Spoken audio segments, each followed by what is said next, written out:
Hey guys, it's Sam Uline with Bratton Sports Performance. So today I'm going to be taking you through the breakdown of a clean and why we incorporate Olympic lifts into our programs. So in our previous video in this series, we discussed all the variations and progressions leading up to performing a clean.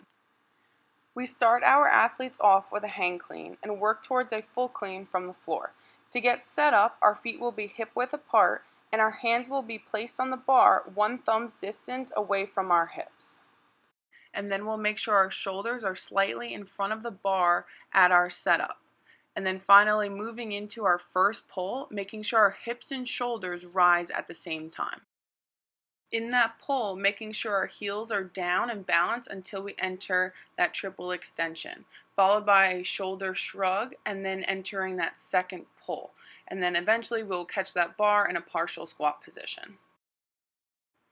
So why do we clean? We clean to increase our power output and explosiveness. But in order to increase our power, we must develop our force first.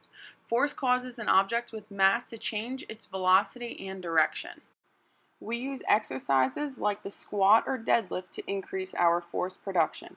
Our muscles will contract, applying force into the ground as we move through this lift.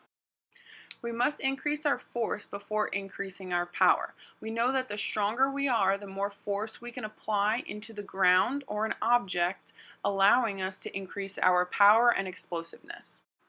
The stronger you become and the more force you can apply into the ground in previous exercises discussed, like the squat or deadlift, the more power you will be able to develop through the clean. Many sports require a high power output as well as force production, so Olympic lifting is another great tool we could be using to increase those aspects.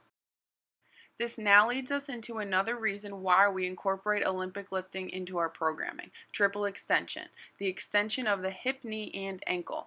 But why is this so important? Here you will notice the lifter in triple extension of their hip, knee, and ankle, and again, this transfers directly into sport. Here you will notice a volleyball blocker in triple extension as well, and a sprinter beginning his acceleration in the same position. This allows us to recruit more muscle fibers, mimic athletic movement, increase power output, and force production. So why would you not want to include Olympic lifting into your daily programs? Stay tuned for our next video in our Olympic lifting series, focusing on common errors and the cues we use to correct them.